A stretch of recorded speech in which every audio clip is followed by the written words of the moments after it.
application review, business review, investment, lifestyle, social politic.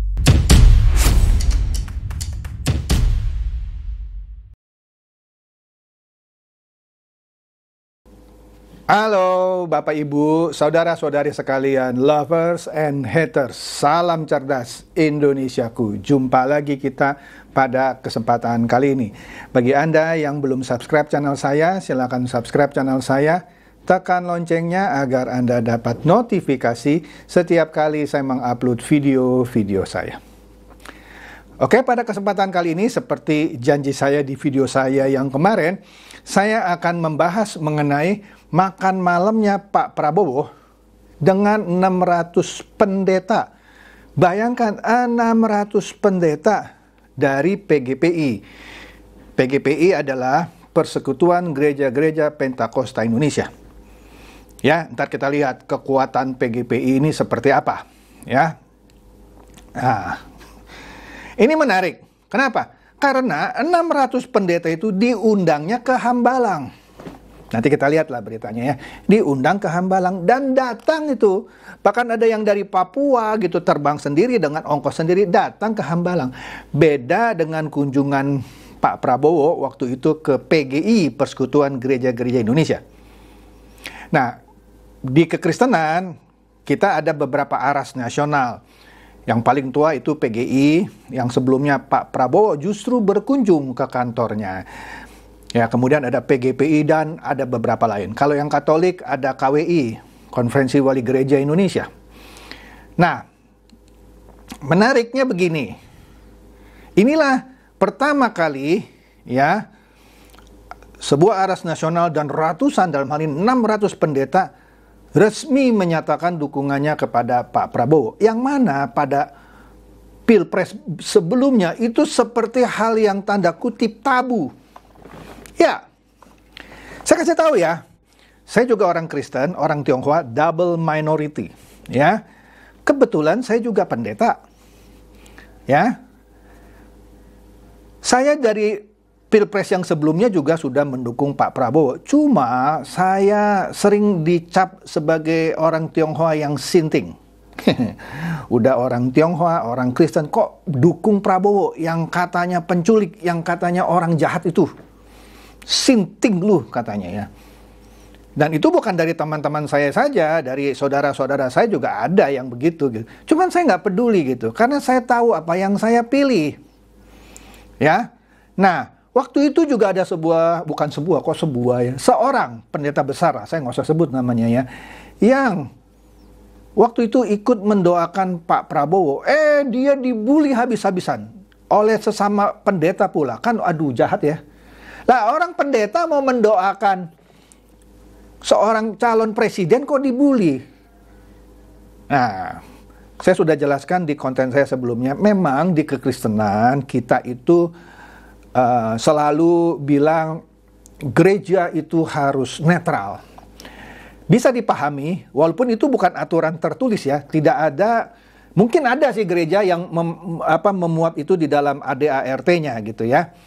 Tetapi rasanya tidak ada aturan tertulis dari aras gereja nasional manapun yang bilang bahwa gereja harus netral. Tapi bertahun-tahun ya gereja selalu mencoba bersikap netral. Itu bisa dimengerti ya, karena begini ya. Misalnya di gereja saya, gembala sidang saya sampai sekarang tetap netral. Kenapa? Dia tahu di antara jemaatnya ada yang anggota partai Gerindra, ada yang anggota partai Golkar, ada yang anggota partai PDIP, ada yang anggota partai Nasdem, Demokrat, dan lain-lain. Jadi kalau gembala sidang saya di gereja berkampanye, pilih nomor 1 misalnya, pasti yang pendukung 2 dan 3 kesel dong. Begitu juga kalau gembala sidang saya bilang pilih nomor 2, tentu para pendukung kubu 1 dan kubu 3 juga kesel dong. Begitu juga kalau gembala sidang saya bilang pilih nomor 3, maka yang dukung kubu 1 dan kubu 2 juga kesel. Nah, itu salah satu alasan mengapa gereja selama ini memilih terutama gembala sidangnya netral. Ya, dia mau menjaga perasaan para jemaatnya. Loh, kok Bapak nggak netral? Betul, saya memihak. Dari konten-konten saya, Anda pasti tahu saya itu memihak. Tapi, saya tidak kampanye di gereja. Saya tidak pernah terang-terangan ngomong ke jemaat, kamu pilih 02 ya, nggak ada. Kalau dia tanya saya, Bapak pilih apa? Karena dia juga sudah pasti nonton konten saya nggak usah malu-malu bilang saya pilih 02. Ya, kalau ditanya kenapa harus pilih 02, kalau dia tanya saya jawab. Tapi saya nggak mungkin mendekati jemaat saya bilang, atau bahkan saya intimidasi, kalau Anda tidak pilih 02, awas, tidak pernah. Kampanye aja nggak pernah saya. Kampanye di luaran nggak pernah, ya, apalagi kampanye di gereja, nggak pernah. Tapi itu pun tetap dicap orang, terutama yang bukan mendukung 02, itu kok Pak Chandra, pendeta pula, kok memihak? Memihak itu hak warga negara. Yang penting saya tidak berkampanye. Kalaupun someday nanti saya harus berkampanye, so what? Ya bukan bermaksud sombong ya. Di media sosial saya, di Facebook saya, Instagram saya, kalau orang coba-coba membuli saya karena pilihannya berbeda sama saya nggak pikir panjang untuk unfriend atau block. Oke lah, itu sekilas mengenai apa yang terjadi di kalangan orang-orang Kristen. Ya. Nah, kita flashback nih ya. Bukan flashback sih ya. Kita lihatlah belakangan ini misalnya KWI yang mewakili umat Katolik, Romo Magnis lah misalnya ya, dan beberapa Romo, ketika kalau ditanya, Romo Magnis lah bilang, misalnya dia bilang, pemilu itu bukan untuk memilih orang yang terbaik atau mumpuni. Saya sih kurang setuju. Harus memilih orang yang terbaik. Masa orang yang nggak baik, maksudnya baik dalam arti cakap ya, untuk jadi presiden? Ya enggak lah. Terus ditambah lagi. Tetapi untuk mencegah orang jahat berkuasa. Nah, ini menarik. Yang jahat siapa? Memang dia nggak sebut nama. Tapi kebanyakan, mayoritas orang-orang Katolik, mohon maaf ya kepada teman-teman saya yang Katolik, tapi tidak semua ya, langsung berpikir yang jahat itu yang disebut oleh Romo Magnis itu adalah Prabowo. Karena ada konotasi dia penculik dalam kerusuhan Mei dan segala macam yang udah sering saya bahas dan itu nggak benar. Kalau saya sederhana, saya bilang Romo Magnis nggak sebut nama ya. Tergantung interpretasi Anda. Yang jahat siapa? Terserah Anda mau bilang yang jahat itu si Anies, yang jahat itu si Prabowo, yang jahat itu Ganjar, terserah. Tapi kalau saya tanya, Anda tanya saya, Pak, bukannya yang jahat yang dimaksud dengan Romo Magnis itu adalah Prabowo? Saya bisa jawab begini juga kalau Anda mau menyudutkan saya atau menyudutkan Pak Prabowo. Saya bisa bilang begini. Pak Ganjar kan terus terang bilang dia senang nonton film bokep. Ya, kalau orang nonton film bokep, Anda baca di Alkitab itu orang cabul. Iya dah. Orang cabul tidak akan masuk dalam kerajaan surga. Nah, apa bedanya orang jahat yang tidak masuk dalam kerajaan surga dengan orang cabul yang juga tidak masuk dalam kerajaan surga? Ya orang jahat. Lo bisa saja yang dimaksud dengan Romo Magnis itu 03. Nah itu kan jawaban saya. Boleh dong. Karena Romo Magnis tidak sebut nama. Kemudian, kunjungan Prabowo ke PGI. Di situ pun PGI bersikap seakan-akan mendukung, tanda kutip ya, walaupun tidak eksplisit dia sebutkan, Ganjar. It's okay. Berarti sekarang kan Aras Nasional pun berpihak kan? PGI dalam hal ini. Nah, menariknya, kali ini PGPI dengan 600 pendetanya datang ke Hambalang. Bukan dikunjungi oleh Pak Prabowo loh. Memenuhi undangan Pak Prabowo untuk datang ke Hambalang jauh-jauh, ada yang dari Papua. Ini beda. Nuansanya beda. Oke lah, kita lihat dulu videonya yang udah pernah saya tayangkan sebelumnya. Ini saya tayangkan lagi, ini video kunjungan 600 pendeta ke Hambalang. Yuk.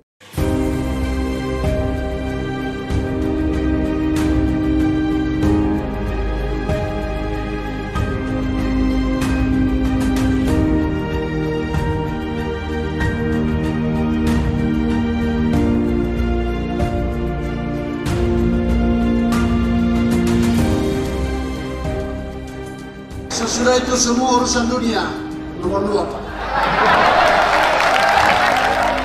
Masuk urusan dunia itu pemilihan presiden. Kami berdoa kepada Tuhan, memberikan kesehatan, kekuatan kepada Bapak Prabowo sekalian.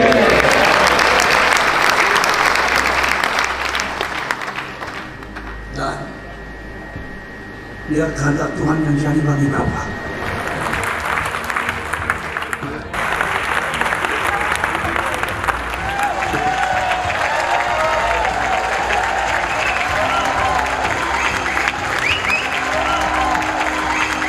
Saya ingin mengucapkan terima kasih kepada PGPI yang saya kira sudah mendukung saya belasan tahun. Anda lihat ya videonya, jelas ya di situ ya, memenuhi undangan Pak Prabowo 600 pendeta ini ke Hambalang, ke Padepokan Garuda Yaksa yang memang dibangunnya untuk menampung ratusan orang itu. Nah, saya harus terangkan sedikit ya. Kalau ada orang yang bilang, kalau Prabowo jadi presiden, maka orang Kristen itu akan tertindas. Saya kasih tahu ya, yang ngomong itu, kasih tahu. Itu adalah bebek bungu sekali. Kenapa? Contoh Bhinneka Tunggal Ika Mini itu ada di keluarga Prabowo. Kenapa? Adiknya Pak Prabowo, Hashim, itu adalah orang Kristen. Ibunya Pak Prabowo, ya mendiang lah sekarang ya, juga orang Kristen.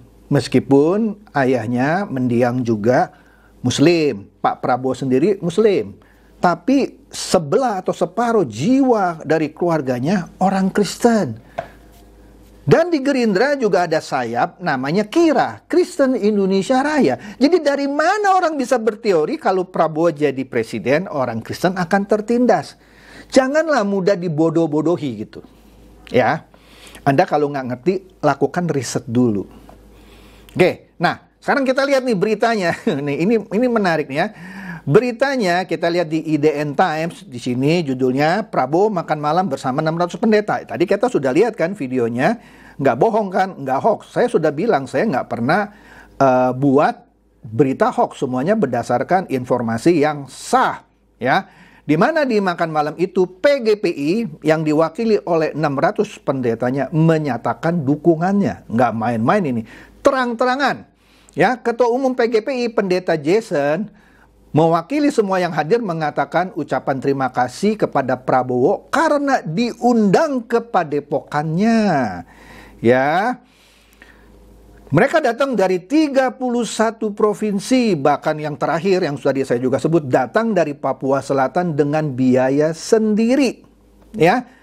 PGPI punya 96 sinode dengan jumlah 53.000 gereja. Ya, Anda kira-kira aja kalau 53.000 gereja berapa jemaatnya. Jadi,